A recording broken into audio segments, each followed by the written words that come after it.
All right, welcome here to the next episode of Phoenix Rising Live, episode number 60, another milestone here as the content keeps streaming through. And the idea here of getting the most out of this human experience. What is the purpose? What is the purpose of being a human being? What is the purpose of going through these myriad stages of growth and development in our human experience?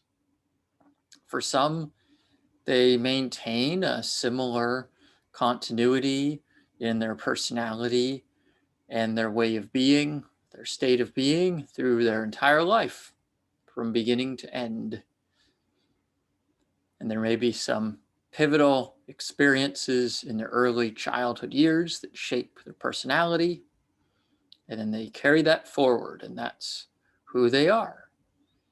And then there are others, much like yourself, most likely, who have a variety of different experiences through their lives up until this point in time, many different polarities, many highs, many lows, many different explorations of consciousness in a variety of ways, even through a variety of different dimensions consciously. And we are definitely transitioning through different realities, through different dimensions unconsciously all the time. That's part of what this is all about, being a human. It's built into our genetics, into our DNA. And more of us are gaining a conscious awareness of this reality, this fact of who we actually are, what our natural power is. And as we awaken that more and more, a effect of that are more markers in our DNA being turned on, where we become consciously aware that we are actually far more powerful than we've ever known consciously. And we are parallel reality specialists in our own right, transporting from one reality to the next as needed, as is relevant for our life experience. And I think one of the biggest myths here in this coaching industry is the idea that you can get everything you want in this life. And if you think about the idea, and obviously there's different definitions, different viewpoints on this sort of thing. And the idea of want in the context that I'm speaking is coming from an ego place. And it's not to say that you don't deserve to live an opulent life. Of course you do. You are an opulent soul.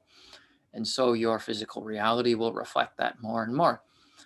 But more from the point of insisting, more from the point of straining that things need to work out a particular way in order for you to be satisfied with this human experience. And sometimes, myself included, all human beings go through the cycle of wanting things to be different than they are, but it's simply not possible to have that.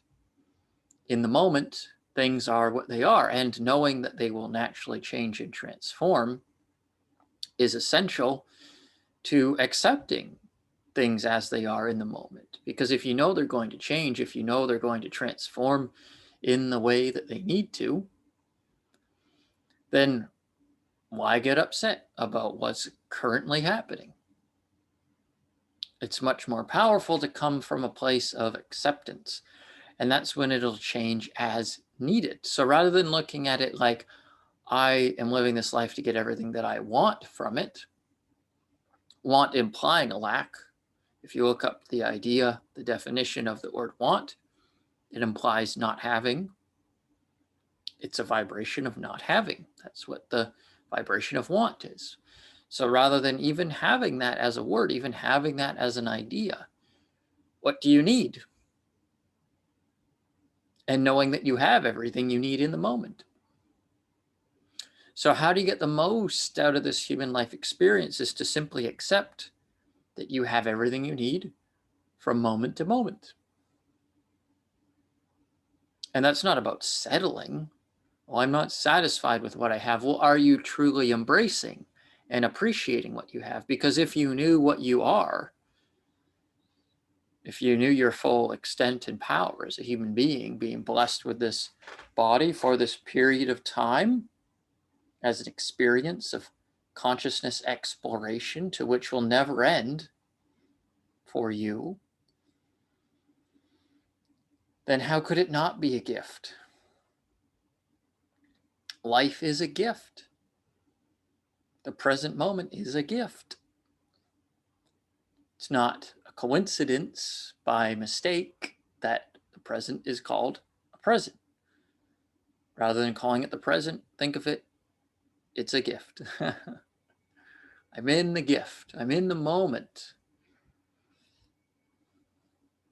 And it's what happens with a gift, it gets unwrapped. If you think about that metaphor of Christmas gifts or birthday gifts, to reveal more and more of what it is, how it can serve you, how it can benefit you, how it can bring you a greater quality of life. So as you allow the moment to unravel itself and truly look into the depth of it and appreciating what you have rather than wanting what you don't have, it doesn't really even make sense. The idea of wanting what you don't have. If you actually consider what the word want means, is lack.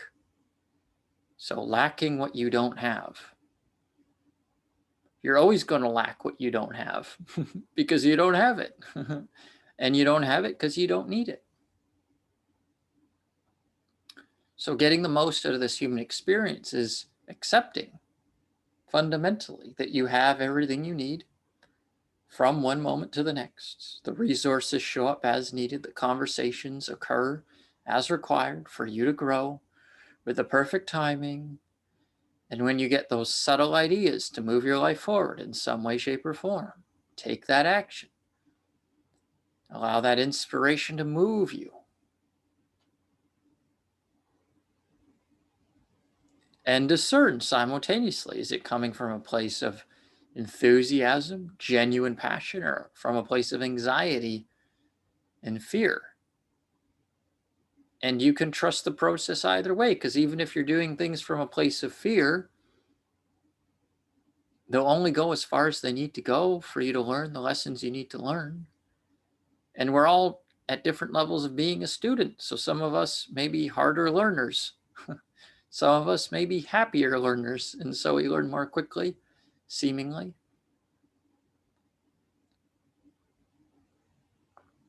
But the point is, either way, all is well. Either way, you're in the perfect position right now to take action on the next most exciting thing in your life, the next most inspiring thing, whether that's taking a deep breath,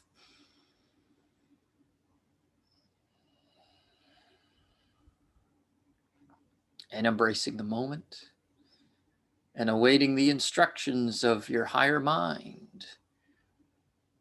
Instructions not in the way that a teacher might dictate instructions to you, but that next movement of inspiration. How does it feel? What are you moved to do? Life is a dance. What's the next movement in your dance of life? Going for a walk, eating food, having some water. Then what? Then what? Then what? Who are you inspired to connect with? What are you inspired to create? For the sake of the creation. If you're doing something for the sake of the outcome, as many people are, and that's the path they're on. If they're not conscious of what I'm describing, if this doesn't resonate with them, then they're just on they're playing a different game. They're on a different track.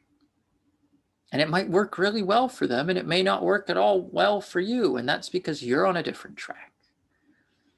So you have to accept your own belief systems. You have to accept your own themes of life. And planet Earth, up until this point in time, has been a huge melting pot of perspectives, of ways of being, ways of life, many of which do not resonate with you at all. And nor do they ever have to. It's recognizing that they don't. It's recognizing that those are television programs I'm never going to watch. And some might seem a little interesting, and then you investigate them further and you recognize it just doesn't resonate with you. It doesn't work for you. There's something empty about it, something meaningless. Now, that could also be coming from a fear-based definition. So that's why you're consistently using your discernment. But if you're truly honest with yourself and you awaken and realize what your work is all about, what your gifts are, how you're here to help people, and embrace that rather than resist it, it's an ultimate power. So the resistance may come because you're not used to that level of power. So you hide in the shadows for a period of time, and that's okay. But getting the most from this human experience is about recognizing what you're here to do and showing up and doing it. You'll have what you need to do it in the best way that it needs to be done. And you'll grow and learn and prosper. And the message you're ultimately sharing is the message to yourself, because there's only one of us. There's only one.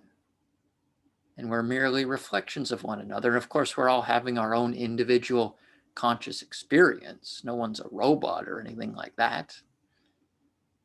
It's like on a Zoom call, how you can move those windows around and you can be the center of the Zoom call in the gallery view on your screen, and you might be off in the corner on someone else's screen.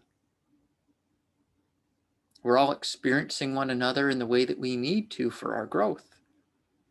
And we may see ourselves entirely different than others see us. And we may see others entirely different than they see themselves. And that's perfectly part of the game. So you can't get this wrong. All you can do is move forward. There's no point hiding. There's no point suppressing yourself. As intimidating as it may seem to step out into the light, that's really the only choice. So decide for yourself. Decide for your freedom. Give yourself the validation of being true, being honest, being one with Source. That is the reality. So take it to heart, embrace it, shine your light. If you're watching, drop a comment. How are you shining your light? For those of you who are on the Phoenix Rising Masterclass, you experienced it in a very deep, profound way earlier this afternoon. Continue that vibration. Continue to shine. When you shine, the world shines with you. I love you. I appreciate you. I embrace you as being part of my network, my life, my reality. Thank you. And I'll see you on the next episode. Much love. Bye for now.